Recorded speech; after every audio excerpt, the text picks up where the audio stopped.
اب جو دوسرا رکوع آ رہا ہے سورہ مبارکہ کا، یہ ہمارے اس منتخب نصاب کا ایک اہم درس ہے، اور یہ منتخب نصاب کا پہلا حصہ ہے جو جامع اسباق، سورۃ العصر، پھر آیت البر، تیسرا سبق یہ ہے، اس لیے کہ اس میں بھی وہ انسان کی نجات کے لیے جو چیزیں لازم ہیں وہ سب کی سب، ان کا ایک اسکیلیٹن سمجھیے، اس کا جو ہے ایک خاکہ جو ہے، بلو پرنٹ اس کے اندر بھی آ گیا ہے۔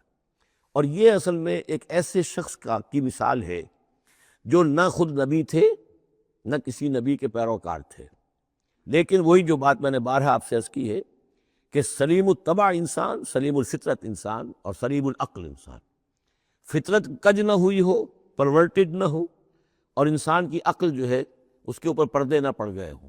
تو انسان کچھ حقائق تک خود پہنچ جائے گا چاہے کسی نبی کی دعوت اس تک نہ پہنچی ہو۔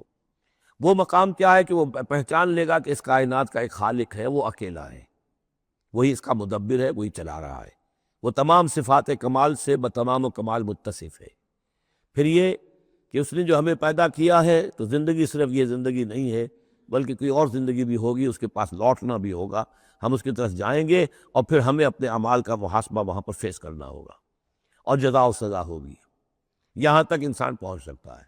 یعنی ایمان ابھی نہ کہیے، ایمان تو تصدیق کو کہتے ہیں، ایمان کا لفظ تو ہوتا ہے جبکہ نبی کی دعوت کی تصدیق کی جائے تو لفظ ایمان ہے، لیکن یوں سمجھیے کہ معرفت یا حکمت، معرفت اور حکمت کے یہ دو سٹیشنز ایسے ہیں کہ جس تک انسان پہنچ جاتا ہے بغیر وحی کے رہنمائی کے، اگر اس کی فطرت سلیم ہے، اس کی عقل سلیم ہے۔ اس کے بعد وہ سوال کرتا ہے، یہی میں نے سورہ فاتحہ میں آپ کو بتایا تھا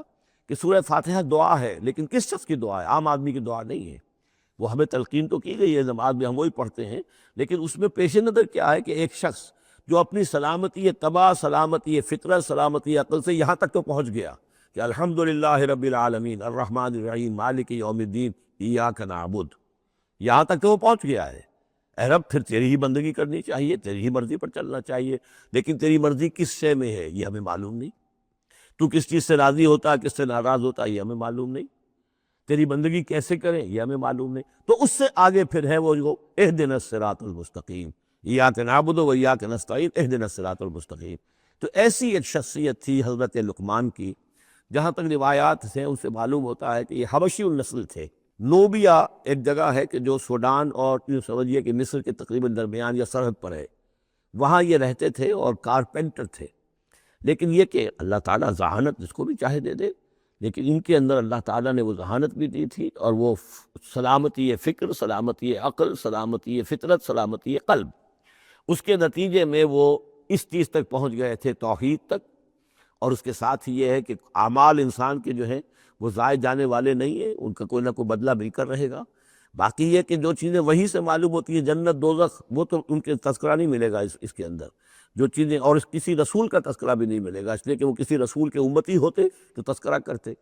یہاں انہوں نے جو اپنی ایک حکیم اور دانا انسان نے اپنے ساری عمر کے سوچ کا جو لب لباب ہے، خلاصہ ہے، حاصل ہے، وہ اپنے بیٹے کو اپنے انتقال کے وقت وصیت کی شکل میں منتقل کیا ہے، اور اس کو اللہ تعالیٰ نے قرآن میں نقل کر دیا، کیونکہ ان کے اقوال کوٹ کیے جاتے تھے، جیسے ہم وہ تقریر کرتے ہیں تو کبھی علامہ اقبال کا حوالہ دیتے ہیں، ان کا شعر کوٹ کر دیتے ہیں، کبھی کسی اور کا، تو یہ بھی اصل میں عرب میں خطباء اور شعراء جانتے تھے کہ یہ لقمان جو ہیں یہ بہت ہی حکیم اور دانا انسان تھے، اور ان کے اقوال جو ہیں کوٹ کیے جاتے تھے اشعار میں بھی اور خطبات میں بھی۔ تو اللہ نے بتایا کہ دیکھو یہ لقمان بھی جو اپنی سلامتی طبع اور سلامتی فکر کی وجہ سے جہاں تک پہنچا، وہ وہی اصول ہے کہ جن کی طرف محمد تمہیں دعوت دے رہے ہیں صلی اللہ علیہ وسلم۔ وَلَقَدْ آتَيْنَا لُقْمَانَ الْحِكْمَةَ، اور ہم نے لقمان کو دانائی عطا کی۔ دانائی کا نتیجہ کیا تھا؟ ان اشکر للہ، کہ شکر کرو اللہ کا۔ دانائی کا تقاضا، فطرت کی سلامتی کا تقاضا کیا ہے؟ جو بھی آپ کے ساتھ بھلائی کرے اس کے لیے ایک احسان مندی کی جذبات آپ میں پیدا ہونے چاہیے۔ اگر نہیں ہو رہا ہے تو فطرت جو ہے پرورٹڈ ہے، بس ہو گئی، جو بھی بھلائی کرے۔ اور عقل کا تقاضا کیا ہے کہ اصل جو ہے منعم اس کو پہچان لیا جائے، اور وہ اللہ ہے۔ تو نتیجہ کیا نکلے گا؟ وہ سلامتی طبع جمع سلامتی عقل، تو اللہ کو پہچان لیا جائے اور کہا جائے الحمدللہ، جہاں سے قرآن مجید شروع ہوتا ہے۔ انشکر للہ، کہ شکر کرو اللہ کا۔ ومن یشکر فانما یشکر لنفسہ، جو کوئی بھی شکر کرتا ہے تو وہ شکر کرتا ہے اپنے ہی بھلے کے لیے، اپنے ہی فائدے کے لیے۔ ومن کفر فان اللہ غنی حمید، اور جو کفران نعمت کرتا ہے، ناشکری کرتا ہے، تو اللہ تو غنی اور حمید ہے۔ وَإِذْ قَالَ لُقْمَانُ لِابْنِهِ، اب یہاں سے حضرت لقمان کی وہ نصیحتیں ہیں جو انہوں نے اپنے بیٹے کو کی ہیں، یہاں مذکور نہیں ہے، لیکن مراد یہی ہے کہ انتقال کے وقت، جیسے کہ کوئی شخص دولت مند ہے تو وہ اپنے انتقال کے وقت اپنے بیٹوں کو، یا اگر بیٹا ایک ہی ہے تو اسے بتائے گا کس سے لینا ہے، کس کو دینا ہے، کیا حساب کتاب ہے، کہاں کہاں میرے ایسٹس ہیں، کوئی دفینہ ہے تو بھی بتائے گا کہ میرا وہاں فلاں جگہ پر دولت دفن ہے۔ ایک حکیم انسان کے پاس اصل شے اس کی ساری عمر کے غور و فکر کا جو حاصل ہے کہ میں نے جو کچھ سوچا ہے، میں نے جو کچھ بھی حاصل کیا ہے اپنی فطرت سلیمہ اور عقل سلیم کی رہنمائی میں، وہ میں تمہیں منتقل کر رہا ہوں۔ وَإِذْ قَالَ لُقْمَانُ لِابْنِهِ وَهُوَ يَعِظُهُ، یاد کرو جب کہ کہا لقمان نے اپنے بیٹے سے اور وہ اسے نصیحت کر رہے تھے، یا بنی لا تشرک باللہ، نمبر ایک اللہ کے ساتھ شرک مت کیجو، ان الشرک لظلم عظیم، یقیناً شرک بہت بڑا ظلم ہے، بہت بڑا ظلم ہے، سب سے بڑی ناانصافی۔ عربی زبان میں ظلم کہتے ہیں وضع الشیء فی غیر محلہ، کسی شے کو ہٹا کر اس کے اصل مقام سے ہٹا کر کہیں اور رکھ دینا، یہ ظلم ہے۔ اللہ خالق تنہا، باقی سب مخلوق ہیں، اب آپ نے مخلوق میں سے کسی کو اللہ کے برابر کر دیا، یا اللہ کو کسی اعتبار سے گرا کر مخلوق کے سب میں لا کے کھڑا کر دیا، تو اس سے بڑا شرک، اس سے بڑی ظلم، اس سے بڑی ناانصافی، اس سے بڑا ظلم کوئی نہیں۔ وَإِذْ قَالَ لُقْمَانُ لِابْنِهِ وَهُوَ يَعِظُهُ يَا بُنَيَّ لَا تُشْرِكْ بِاللَّهِ إِنَّ الشِّرْكَ لَظُلْمٌ عَظِيمٌ، اور اس کے بعد فوراً ہی اللہ تعالیٰ نے اپنی طرف سے ایک بات ایڈ کی ہے۔ یہ چوتھا مقام آ گیا ہے کہ جہاں اللہ کے حق کے فوراً بعد والدین کا حق۔ ظاہر بات ہے کہ حضرت لقمان کو یہ بات کچھ بھی یعنی مناسب نہیں معلوم ہوئی کہ وہ اپنا حق بھی بیان کرے، لہذا اس کی تکمیل کر دی اللہ تعالیٰ نے۔ وَوَصَّيْنَا الْإِنسَانَ بِوَالِدَيْهِ، اور ہم نے وصیت کی انسان کو اس کے والدین کے بارے میں، اور والدین میں سے بھی خاص طور پر والدہ، اس لیے کہ زیادہ مشقت وہ جھیلتی ہے، زیادہ تکلیفیں بچوں کی پرورش میں ماں کو برداشت کرنی پڑتی ہے۔ وَوَصَّيْنَا الْإِنسَانَ بِوَالِدَيْهِ حَمَلَتْهُ أُمُّهُ وَهْنًا عَلَىٰ وَهْنٍ، اسے اٹھائے رکھا، وہ جو حمل ہے اس کے اپنے جسم کے اندر اٹھائے رکھا اس نے اس کو، وہنن علی وہنن، کمزوری پر کمزوری جھیل کر، وفصالہ فی عامین، پھر اس کا دودھ چھڑانا ہوا 2 سال میں سے، پھر یہ کہ پہلے 9 مہینے تو جونک کی طرح اس کے جسم کے اندر خون چوستا رہا، اور اس کے بعد پھر جو ہے دودھ اس کا جو ہے پیا ہے تو وہ بھی اس کی توانائیاں اور اس کی قوت ہی ہے کہ جو دودھ کی شکل میں اس کے لیے غذا بنی ہے۔ ان اشکر لی ولوالدیک، کہ شکر کرو میرا اور اپنے والدین کا، الی المصیر، اور میری طرف تم کو لوٹ کر آنا ہے۔ اب دیکھیے جیسے میں نے وہاں عرض کیا تھا کہ سورہ عنکبوت پہ اور اس میں بڑی مناسبت ہے ان دو میں، وہ مضمون اب یہاں بھی آ رہا ہے کہ اگر یہ 2 حق ٹکرا جائیں، ایک حق اللہ کا ہے شرک نہ کیا جائے، ایک حق والدین کے ساتھ حسن سلوک ہے، اب یہ ٹکرا گئے، والدین کہہ رہے ہیں شرک کرو، اب کیا کریں؟ وَإِن جَاهَدَاكَ عَلَىٰ أَن تُشْرِكَ بِي مَا لَيْسَ لَكَ بِهِ عِلْمٌ، اگر وہ تم سے جہاد کریں، تم پر دباؤ ڈالیں، تم سے لڑیں، تم سے جھگڑیں اور تمہیں مجبور کریں کہ تم شریک کرو اور شرک کرو میرے ساتھ ایسی چیز کا کہ جس کا تمہارے پاس کوئی علم نہیں ہے، فَلَا تُطِعْهُمَا، تو ان کا کہنا مت مانو۔ وہاں پر بھی یہ مضمون آ چکا، یہاں دوبارہ آ گیا کہ ان کے حقوق ایک حد تک ہیں، اس سے آگے بڑھ کر وہ اللہ کے حقوق پر ڈاکر ڈالنے لگے، بازی بازی بارش بابا ہم بازی، ان کے حقوق اللہ کے حقوق کے برابر نہیں ہو سکتے، ان کے حقوق اللہ کے حقوق سے فائق نہیں ہو سکتے، اس کے نیچے نیچے ہیں، تو شرک نہیں۔ البتہ یہاں یہ ذہن میں رکھیے کہ شرک صرف بت پرستی کو نہیں کہتے، لا تشرک، شرک کی کوئی قسم بھی ہو۔ اب اللہ کے کسی ایک حکم کو اگر والدین کہتے ہیں توڑو، اس کا کیا مطلب ہے؟ یہ شرک کا حکم دے رہے ہیں، اس لیے کہ آپ نے والدین کے کہنے پر اللہ کے حکم کی خلاف ورزی کی، اس کا مطلب ہے کہ آپ نے مطاع اور معبود والدین کو بنا لیا۔ نفس کے کہنے پر آپ حرام کے اندر منہ مار رہے ہیں تو آپ کا جو حرام جو دولت ہے وہ آپ کا معبود ہے، اور آپ کا نفس آپ کا معبود ہے۔ ارأیت من اتخذ الہہ ہواہ، کیا تم نے دیکھا اس شخص کو جس نے اپنی خواہش نفس کو اپنا معبود بنا لیا؟ تو شرک کا مفہوم جو ہے اس کا پورا وسیع مفہوم، اور جیسا کہ اس سے پہلے بھی تذکرہ ہو چکا ہے، اس پر الحمدللہ کہ میں نے تقریباً 20 سال پرانی بات ہے یہ کہ میں نے اقسام حقیقت و اقسام شرک پر 6 گھنٹے کے کیسٹس جو ہیں میرے وہ ریکارڈڈ ہیں اور موجود ہیں، تو اس حوالے سے اس کو یہ نہیں سمجھنا چاہیے کہ شرک سے مراد صرف بت پرستی ہے۔ وَإِن جَاهَدَاكَ عَلَىٰ أَن تُشْرِكَ بِي مَا لَيْسَ لَكَ بِهِ عِلْمٌ فَلَا تُطِعْهُمَا، لیکن دیکھیے یہ ہے اللہ تعالیٰ کی تعلیم، اس کے اندر کیا توازن ہے۔ اس کا یہ مطلب نہیں ہے کہ والدین کے سارے حقوق ہی ساقط ہو گئے۔ اگر والدین مشرک ہیں، تمہیں شرک کرنے کا حکم دے رہے ہیں تو ان کا یہ حکم تو نہیں مانو گے، لیکن ان کے ساتھ حسن سلوک پھر بھی کرنا ہے۔ والد تو ہے نا، وہ والدہ تو ہے نا، وَصَاحِبْهُمَا فِي الدُّنْيَا مَعْرُوفًا، دنیا میں ان کے ساتھ رہو بہتر انداز میں، صحیح انداز میں، خدمت ان کی کرو، اگر انہیں ضرورت ہے تو اپنا مال اوپر خرچ کرو۔ اس کے اندر یہ نہیں ہوگا کہ سارے حقوق ساقط ہو گئے، اب انہیں گالیاں دینی شروع کر دو یا ان کو جو ہے ستانا شروع کر دو، نہیں۔ لیکن اگر وہ اللہ کے حکم کے خلاف کوئی حکم دیتے تو مت مانو۔ وَاتَّبِعْ سَبِيلَ مَنْ أَنَابَ إِلَيَّ، اور پیروی کرو اس شخص کے راستے کی کہ جو میری طرف اپنا رخ کر چکا ہے۔ یعنی والدین کا اتباع نہیں ہے، والدین کی اطاعت نہیں ہے، والدین کے ساتھ حسن سلوک ہے۔ اطاعت ہوگی اگر اللہ کی اطاعت کے مطابق، اس کے دائرے کے اندر تو اطاعت بھی ہوگی، لیکن بالفعل اور آزادانہ کوئی اطاعت نہیں والدین کی۔ کہیں بھی قرآن مجید میں نہیں آیا اپنے والدین کی اطاعت کرو۔ کیا حکم دیا گیا؟ حسن سلوک، نیک سلوک، ان کی ضرورت، ان کی خبر گیری ہے، ان کی خدمت ہے، ان کی ضروریات کا لحاظ رکھنا، اس کا حکم ہے۔ باقی پیروی کرو اس شخص کی جس نے اپنا رخ میری طرف کر لیا ہے، وہ کوئی بھی ہے۔ پہلے انبیاء ہوتے تھے، انبیاء کی پیروی کرو، اب انبیاء نہیں ہیں، انبیاء کے خادم ہیں۔ انبیاء کی امتوں میں جو شخص بھی اٹھا ہے دین کی دعوت لے کر، جس نے اپنا رخ کر لیا ہے، جس نے کہا ہے میں چل رہا ہوں اللہ کے راستے میں، کون میرا ساتھی بنتا ہے، تو پیروی کرو اس کی۔ وَاتَّبِعْ سَبِيلَ مَنْ أَنَابَ إِلَيَّ، پیروی کرو اس شخص کے راستے کی جس نے اپنا رخ میری طرف کر لیا ہے۔ ثُمَّ إِلَيَّ مَرْجِعُكُمْ، پھر میری ہی طرف تم سب کا لوٹنا ہے۔ والدین بھی یہیں آ جائیں گے میرے پاس، تم بھی آ جاؤ گے۔ فَأُنَبِّئُكُم بِمَا كُنتُمْ تَعْمَلُونَ، پھر میں تمہیں جتلا دوں گا جو کچھ کہ تم کرتے رہے تھے۔ اب یہاں بیچ میں جو آگے اللہ کی طرف سے آ گیا، یعنی حضرت لقمان کی نصیحت صرف ابھی ایک آئی تھی، یا بنی لا تشرک باللہ ان الشرک لظلم عظیم، اے میرے بچے شرک مت کرنا اللہ کے ساتھ، اس لیے کہ شرک جو ہے بہت بڑا ظلم ہے، بہت بڑی ناانصافی ہے۔ دوسری وصیت ان کی کیا ہے؟ یا بنی انہا ان تک مثقال حبۃ من خردل فتکن فی صخرۃ او فی السماوات او فی الارض یأت بہ اللہ ان اللہ لطیف خبیر۔ اے میرے بچے، عمل خواہ وہ نیکی کا ہو خواہ بدی کا ہو، انہا، ہا کی ضمیر ہے عمل کی طرف، عمل خواہ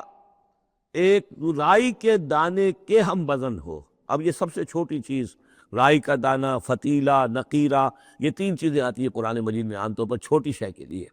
لا یظلمون فتیلہ، لا یظلمون نقیرہ، اور یہ کہ رائی کا دانہ بہت چھوٹا،